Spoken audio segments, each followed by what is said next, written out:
بسم اللہ الرحمن الرحیم۔ الممتاز وائس کے معزز ناظرین اکرام، السلام علیکم۔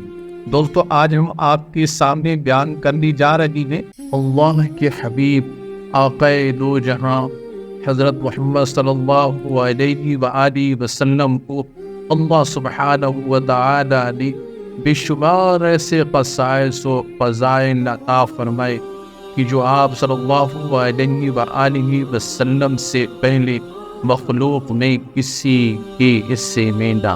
حضور نبی اکرم صلی اللہ علیہ وآلہ وسلم کو عطا کردہ فضائل و کمالات کی پوری وسعت کو بیان کرنا کسی انسان کی بس کی بات نہیں۔ ہمارا یہ عقیدہ ہے کہ صرف اللہ خالق و قادر ہی اپنے محبوب کو عطا کردہ مکمل خصوصیات کا جاننے والا ہے۔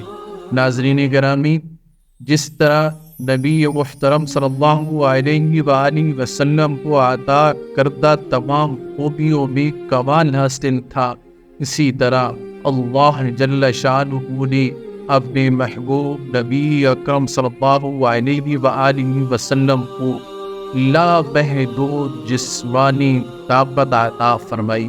یاد رکھیے، شہنشاہ مدینہ صلی اللہ علیہ وآلہ وسلم نے کبھی پیٹ بھر کر کھانا تناول نہیں فرمایا تھا، اور نہ ہی آپ صلی اللہ علیہ وآلہ وسلم فن پہلوانی کی طرف کبھی متوجہ ہوئے۔ اس کے باوجود اللہ جل شانہ نے اس قدر طاقت و توانائی عطا فرمائی کہ یہ آپ صلی اللہ علیہ وآلہ وسلم کا معجزہ ہے۔ آپ صلی اللہ علیہ وآلہ وسلم کے قلب اطہر کی طاقت و قوت تو قرآن پاک سے بھی ظاہر ہے۔ پارہ نمبر 28 میں سورۃ الحشر میں اللہ تعالیٰ فرماتا ہے، آیت مبارکہ کا مفہوم کچھ اس طرح ہے، اگر ہم یہ قرآن کسی پہاڑ پر اتار دے تو ضرور اس سے جھکا دیتا اور وہ پاش پاش ہوتا اللہ کے خوف سے۔ انبیاء کرام علیہ السلام کا یہ شیبہ رہا ہے کہ جب بھی انہیں کسی مقابلے کے لیے للکارا جاتا تو یہ ان کی شان کے خلاف ہے کہ وہ انکار کریں، پھر چاہے وہ میدان جسمانی مقابلے کہیں کیوں نہ ہو، جس سے ہم دنگل یا کشتی کا نام دیتے ہیں۔ یہ وہ کھیل تھا جو اس وقت عربوں میں بہت زیادہ مقبول تھا۔ عربوں میں پہلوانی کا بہت رواج تھا۔ دنیا کے بہت سے نامی گرامی پہلوان عربوں میں موجود تھے۔ مختلف موقعوں پہ دنگل کے لیے میدان سجتے۔ مستند کتابوں میں ایسے دو مشہور واقعات پیش کیے گئے ہیں جب ہمارے نبی مکرم صلی اللہ علیہ وآلہ وسلم کو کسی نے دنگل یا کشتی، جس سے پہلوانی کہا جاتا ہے، کے لیے للکا۔ سب سے پہلا اور مشہور واقعہ رکانہ بن عبد یزید کا ہے۔ رکانہ پورے عرب کا مشہور خوبصورت پہلوان تھا۔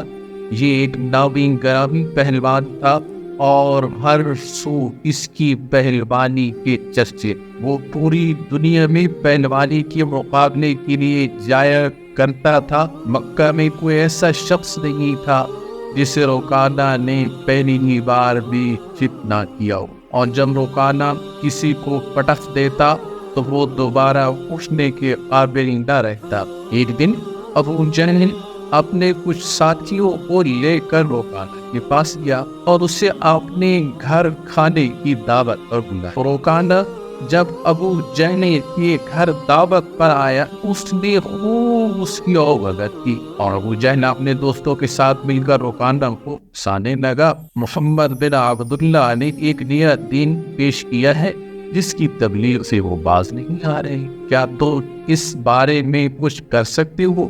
رکانہ تکبر بھرے لہجے میں کہنے لگا، میں کسی بچے سے نہیں لڑ سکتا۔ میرے ساتھ مقابلے کا سن کر تو بڑے بڑے پہلوان بھاگ جاتے ہیں، اور تم مجھے ایک ایسے شخص سے کشتی کے لیے اکسا رہے ہو جس سے کبھی پہلوانی کی ہی نہیں۔ میں ہرگز ایسی لڑائی نہیں لڑوں گا جس سے پورے عرب میں میری توہین ہو۔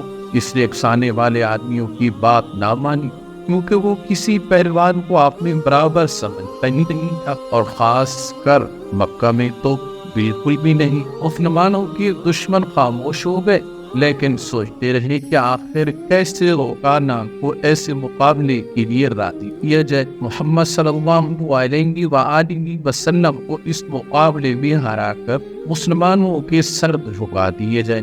نعوذ باللہ، مکہ کے یہودی خاص طور پر رسول کریم صلی اللہ علیہ وآلہ وسلم کے دشمن تھے، لیکن وہ کھل کر میدان میں بھی نہیں آتے تھے۔ وہ خوش تھے کہ اہل قریش آپس میں بڑھ کر ایک دوسرے کے دشمن ہو گئے ہیں۔ انہیں پتہ چل گیا کہ قریش کے کچھ آدمیوں نے روکانہ پہلوان کو اکسایا ہے کہ وہ رسول اللہ صلی اللہ علیہ وآلہ وسلم کو کشتی کے لیے للکارے، لیکن وہ نہیں مان رہا۔ ایک دن روکانہ رات کے وقت ایک گلی سے گزر رہا تھا کہ اس کے قریب سے ایک بڑے حسین و جوان خوبصورت لڑکی گزری۔ چاندنی رات میں لڑکی نے روکانہ کو پہچان لیا اور کھلکھلا اٹھی۔ روکانہ وحشی تھا، وہ رک گیا اور لڑکی کا راستہ روک لیا۔ کیا تم جانتی ہو کہ عورت من کی طرف جب دیکھ کر مسکراتی ہے تو اس کا کیا مطلب ہوتا ہے؟ روکانہ پہلوان نے پوچھا، کون ہو تم اے خاتون؟ اس جوان لڑکی نے جواب دیا، میں سبط بنت ارمن ہوں۔ او ارمن، یہودی کی بیٹی؟ روکانہ نے کہا، کیا میری طاقت میں تو اتنی دلچسپی رکھتی؟ تمہاری طاقت نے مجھے مانوس کر دیا، صرف نے ہٹتے ہوئے کہا، لیکن تم تو مسلمانوں کے نبی محمد صلی اللہ علیہ وآلہ وسلم سے بھی ڈرتے ہو، کون کہتا ہے؟ روکانہ نے گرج کر پوچھا، سب کہتے ہیں۔ سمت بن ارمن نے کہا، پہلے محمد صلی اللہ علیہ وآلہ وسلم کو گراؤ، میں اپنا جسم تمہیں انعام بھی دوں گی۔ یہ ایک طرح سے یہودیوں کی ایک چال تھی، کیونکہ وہ جانتے تھے کہ روکانہ لڑکی کو منع نہ کر پائے گا۔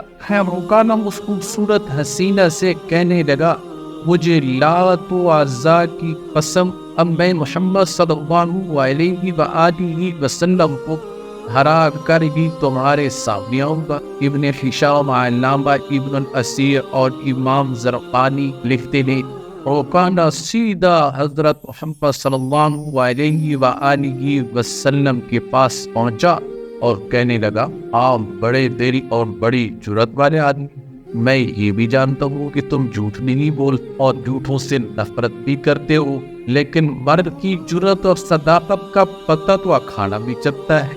آؤ میرے مقابلے میں اکھاڑے میں اترو، اگر مجھے گرا لو تو میں آپ کو اللہ کا بھیجا ہوا نبی مان لوں گا، لات و عزا کی قسم اسلام بھی قبول کر لوں گا، لیکن ایک بھتیجے اور چچا کی کشتی نہیں ہو۔ رسول خدا محبوب رب کائنات صلی اللہ علیہ وآلہ وسلم نے روکانہ کی للکار کے جواب میں کہا، ایک بت پرست اور سچے دین کے پیغمبر کی لڑائی ہوگی، تو ہار گیا تو اپنا وعدہ نہ بھول جانا۔ مکہ میں یہ خبر صحرا کی آندھی کی طرف پھیل گئی کہ روکانہ پہلوان اور حضرت محمد صلی اللہ علیہ وآلہ وسلم کی کشتی ہوگی، اور جو ہار جائے گا وہ جیتنے والے کا مذہب قبول کر لے گا۔ قریش کا بچہ بچہ، مرد و زن سب ہجوم کی شکل میں جمع ہو گئے، اکھاڑا سج گیا۔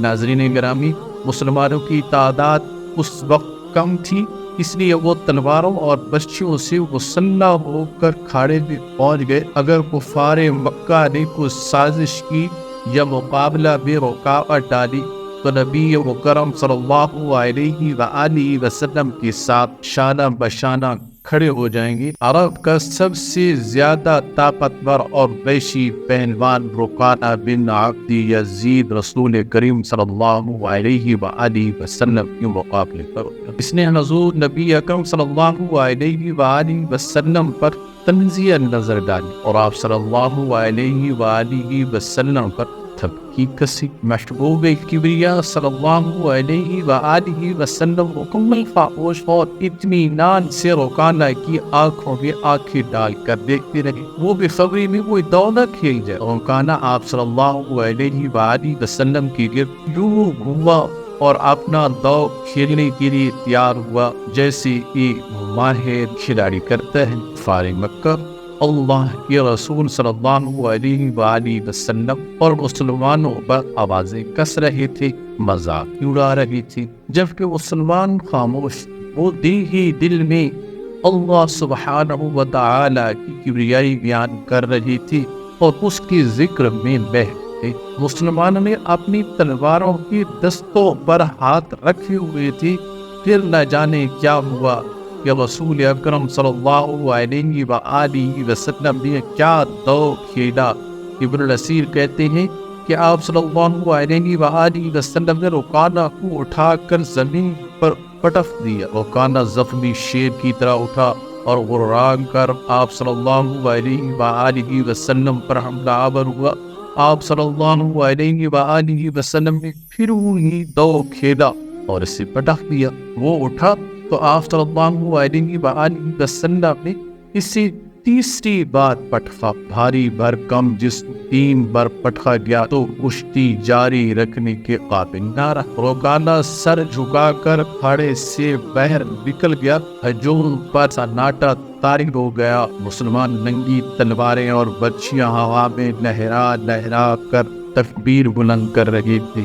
رکانہ نبی اکرم صلی اللہ علیہ وآلہ وسلم نے فرمایا، اپنا وعدہ پورا کر اور یہی اعلان کر کہ آج سے تو مسلمان۔